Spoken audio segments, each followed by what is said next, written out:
I think it's not going to come out like we're all terrific. But that's not the way to look at it, and the way I've been trying to say to people is don't look at it that way. I mean, this is an exercise which is necessary to try and understand what it is we've got to do to fix it up.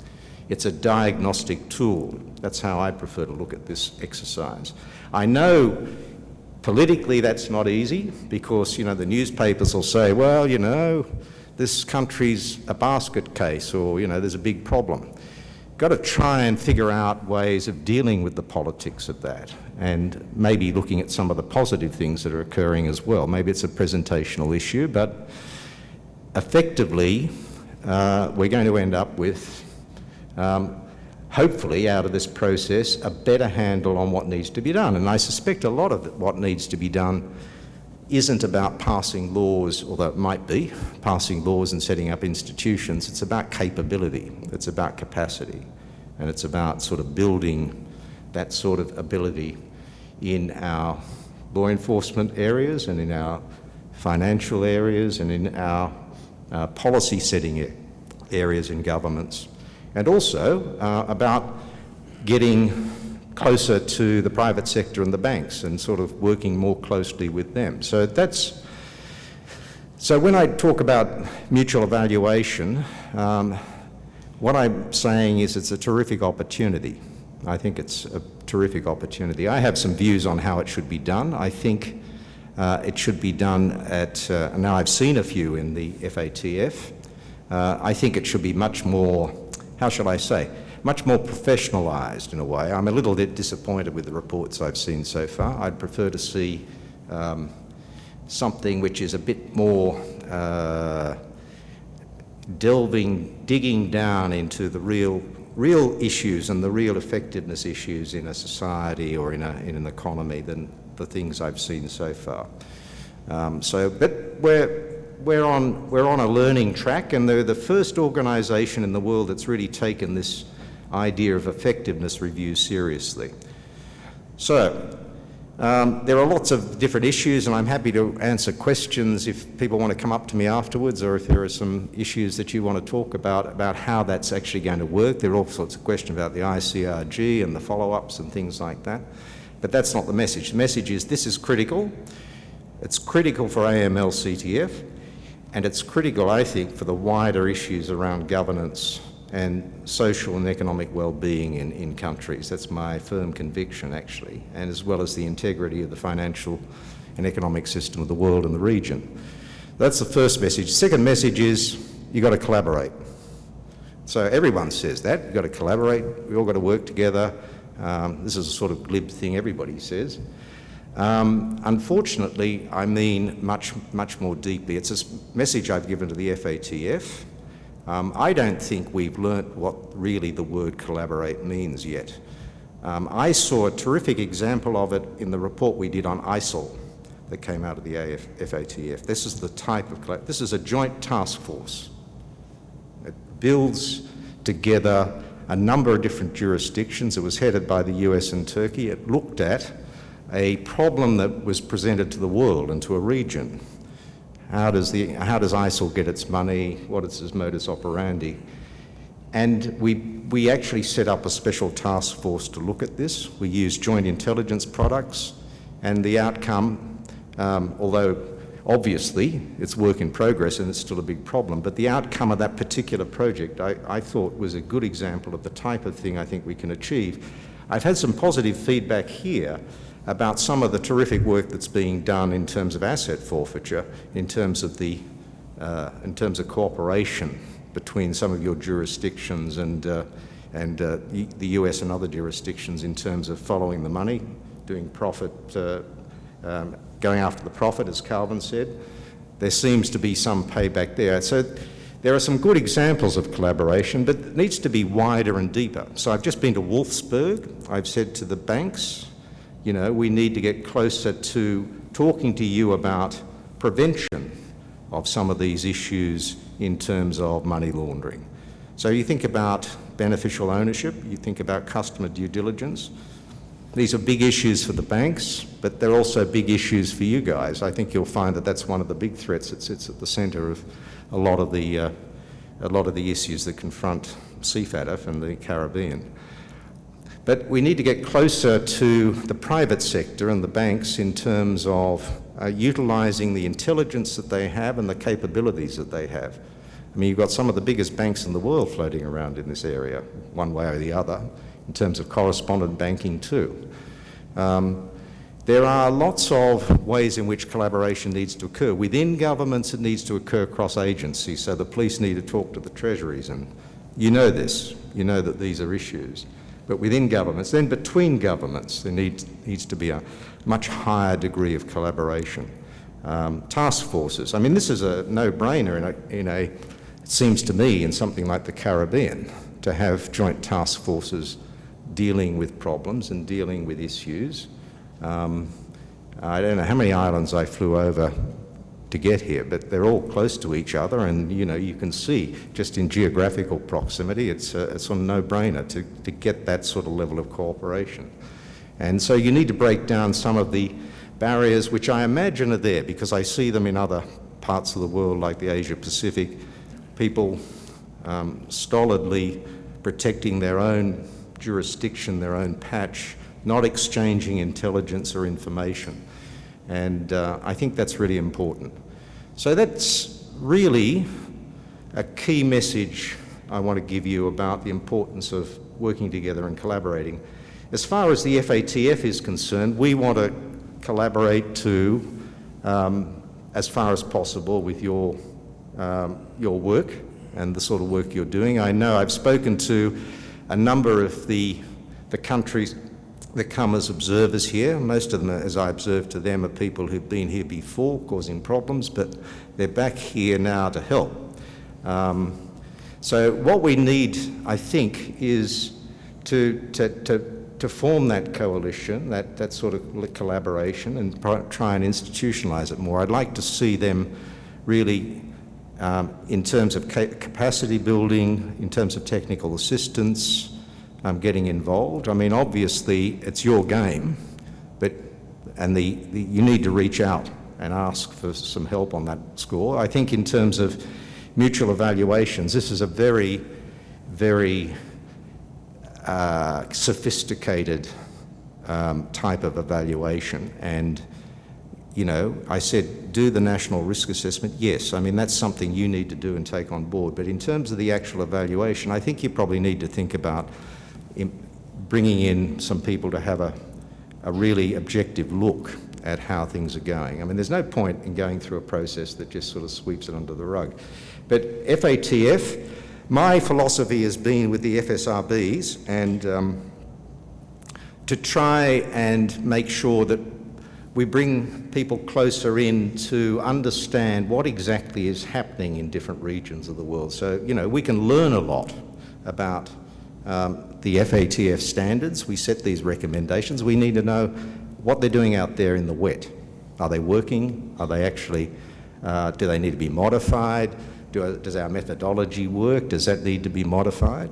For example, I said to the African countries, some of the African countries, so you don't have bricks and mortar type banking. I mean, you're probably not in the future. You're probably going to have different styles of payment systems, different types of banking developing. We need to make sure that our recommendations and our methodology are consistent with that. We need to make sure that we're not setting up a whole bunch of standards that squeeze out or constrain innovation and development in terms of financial products that are helpful to people, particularly for financial inclusion reasons. So the message is I'm interested, and the FATF is interested in the experience in terms of mutual evaluation. It's a serious exercise. I think it's the most important thing we're currently engaged in. I hope, the only thing I'd say in conclusion, Mr. Chairman, is I hope that we don't sort of spend too much time contemplating our navels and not getting on with business. Let's not just become inward-looking and introverted and concerned about mutual evaluations to the exclusion of the actual work that we've got to do. So, terrorism, let me just finish on that, because I refer to ISIL, and we are looking at the modus operandi of terrorist groups. You are not immune from terrorism, not necessarily as an immediate threat, though I did go past, I did notice that you do have some vulnerabilities and that there are some foreign fighters coming out of these countries. And be in no doubt that will mean that you will import terrorism, because what we're looking at in the Middle East is a university for terrorism. So it is a real problem. It is an issue that will come back into these societies and which you will need to deal with. But I've said immediately, because we need to look at the implementations of recommendations 5 and 6 across the world. We need to, I think, make sure that at the very least we have in place those proscriptions or prohibitions in terms of terrorism financing and criminalisation of terrorism. That's very important. You have, I think, the questionnaires that have gone out. We will be looking at the FATF returns in Brisbane in June, which is where the next FATF plenary is, and I'm sure CFATF will be down there as well. And so I exhort you to take that very seriously. This is not something which is irrelevant to the world in which you live. This is something which is borderless. It is a very, very concerning. I suggest you read the ISIL report that we wrote too. This is a type of modus operandi which should be concerning to any ministers and any governments and any people around the world in the way in which it operates. Let me just conclude by thanking you again. I really do appreciate the invitation, and I do appreciate the level of cooperation we have with CFATF, the contributions that are made at the plenary, and I think we have a good working relationship. I would like to deepen that relationship. That's not just with CFATF, but I think with all the FSRBs we can have a much deeper working relationship, and I think some of that is about the members, seriously the observers sitting here, having a constructive input much more into the work of the FSRBs. I don't mean some sort of takeover, I mean a proper collaboration. But it's going to be very important while we're doing these mutual evaluations, particularly at the beginning, to get some consistency and quality assurance into the way we do it, so that universally we are dealing with the same sorts of standards and applying them in the same sorts of ways. And there are some machinery, I think Richard's probably talked to you about the sort of machinery that's available to try and do that quality assurance. But we're ready, we stand ready to help. And I do appreciate the invitation, and I hope that I get to see the Port of Spain cricket ground. And thank you for your attention.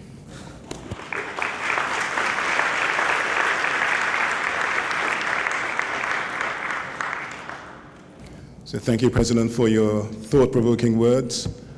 And I also, I think importantly, for the panorama of themes that need to form part of the regional conversation moving forward as we do the fourth round.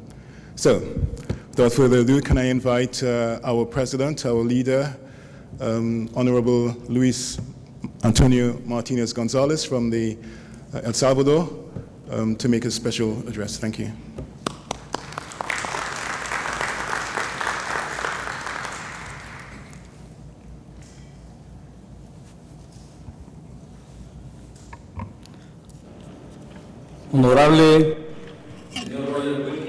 Honorable Roger Wilkins, President of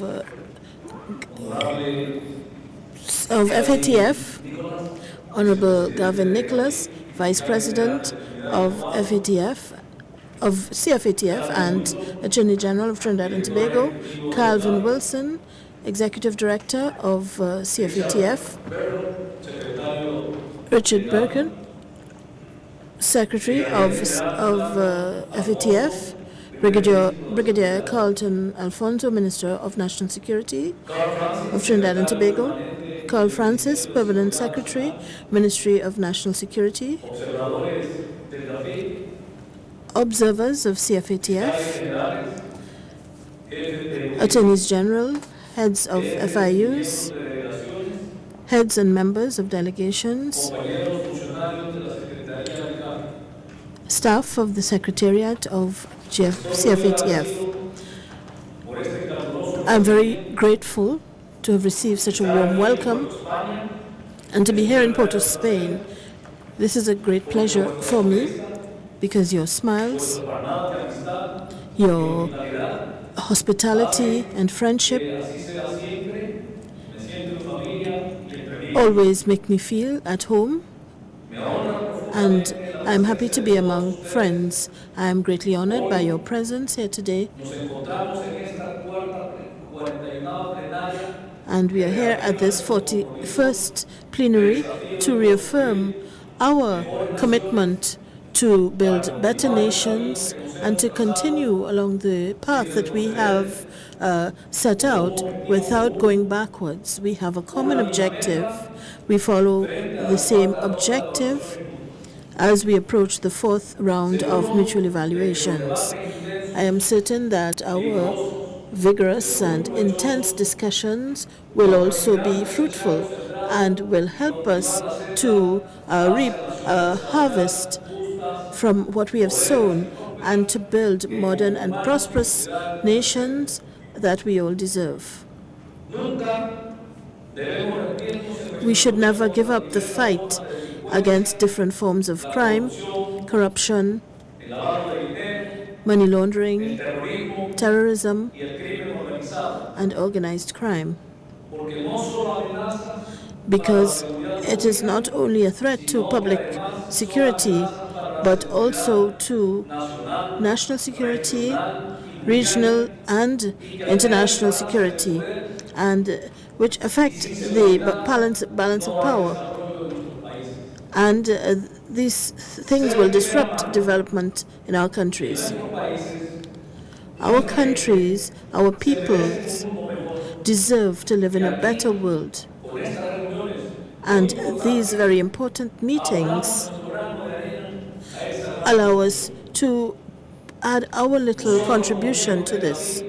As members of CFATF, we participate in each country project which requires our support. We do not exclude anyone, because everything that we do individually, negatively or positively, will affect others positively or negatively. We are certain that each of us can make a difference in building a better world. Each of us can make a difference between excluding and excluding, engaging in dialogue or imposing, joining hands or remaining separately. We can all build confidence in our participation in our institutions and face money laundering and terrorist financing. If we want to continue on the path of improvement, we must face honestly what our weaknesses and strengths are and work positively to deal with each of these. We must be very careful with future regulatory changes, because in an effort to improve, we run the risk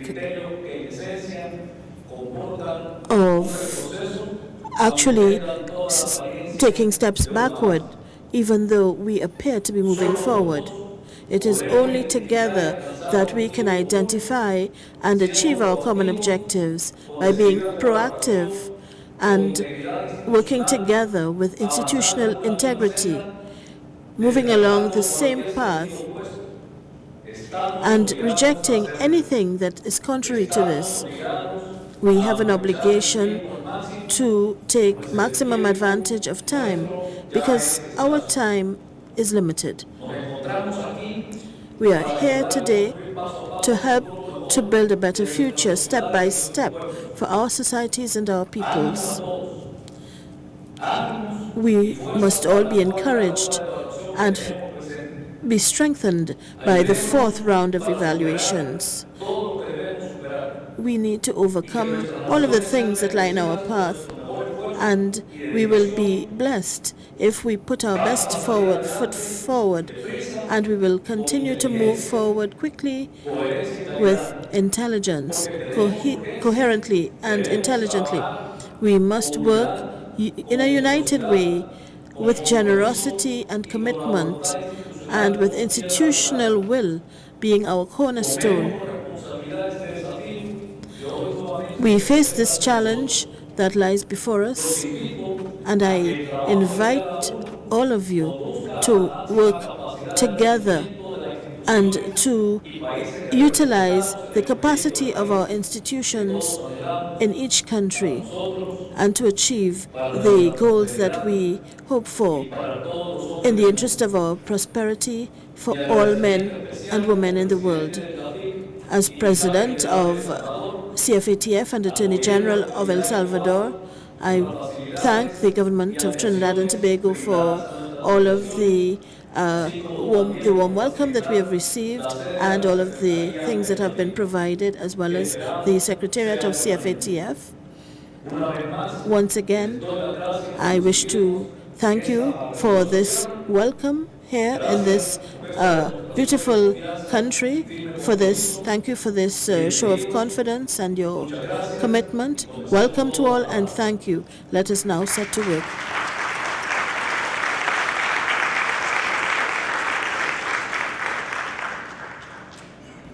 Thank you very much, AG and Chair, for your warm and inspiring words. So can I ask now, we have two special presentations to be made by Attorney General Nicholas. So can I ask Julia and Asha, to bring forward the tokens, please. Thank you. Good morning, ladies and gentlemen. Honorable Attorney General Gavin Nicholas will now make a token of appreciation to present to the President of FATF, Mr. Wilkins.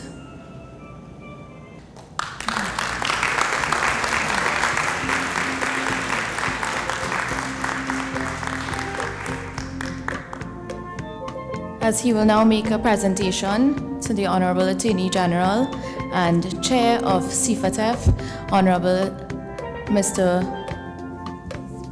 Luis Martinez.